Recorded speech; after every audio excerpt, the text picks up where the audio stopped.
Selamat malam, kembali lagi di Do You Believe It or Not. Kali ini gue Farah akan ngebacain cerita yang dikirimkan oleh seseorang yang bernama Reksa NC. Ya seperti biasa, langsung gue bacain aja.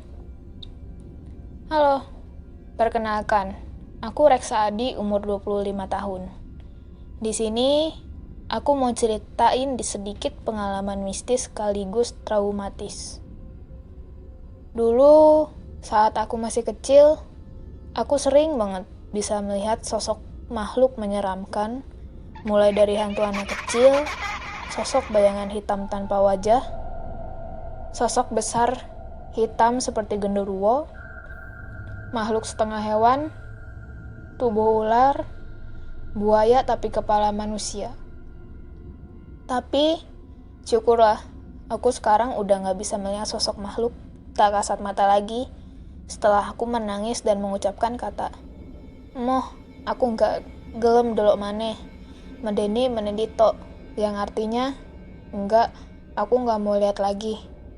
Barang halus, karena menakutkan saja. Langsung ke inti cerita, usiaku saat itu belum menginjak usia sekolah atau menjelang TK. Aku mempunyai saudari perempuan yaitu kakakku. Aku tinggal di daerah padat penduduk di belakang terminal Surabaya. Setiap siang, aku ditinggal ibuku untuk berjualan di sekolah kakak perempuanku, sedangkan ayahku mengamen. Aku sering sendiri di rumah, karena saat itu usiaku belum menginjak usia sekolah. Karena saat itu aku punya banyak mainan, tetapi aku lebih memilih untuk menonton TV. Setiap siang sebelum jam 12, sebelum terdengar suara azan, aku selalu mendengar suara gending gamelan. Yang anehnya, pasti suasana di gang selalu sepi pada saat suara gamelan itu berbunyi.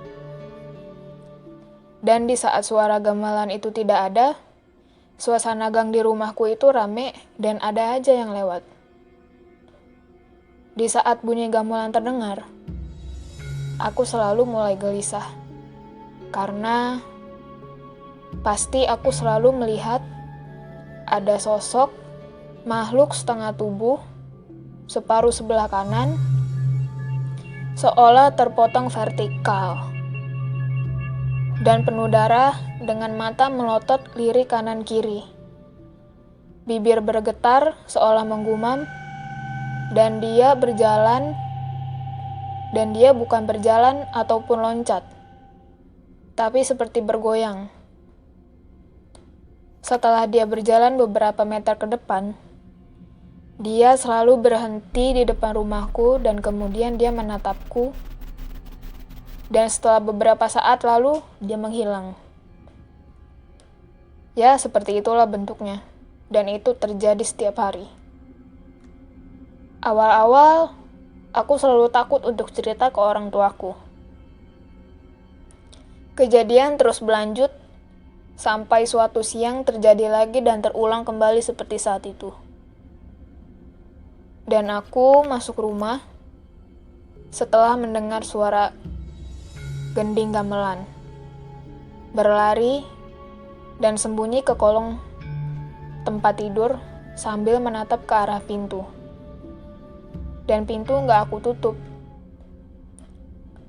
Dan makhluk ini tiba-tiba muncul di depanku, dan yang terlihat adalah satu kaki penuh darah, saking merahnya. Kakinya itu kayak gak ada kulit dan cuma daging yang kelihatan dan darah. Di situ aku teriak kencang dan seketika sosok itu menghilang. Semenjak itu, aku memberanikan diri cerita ke ibu dan ayah malamnya. Dan mulai esoknya, aku selalu diajak ibu untuk ikut berjualan ke sekolah kakak perempuanku.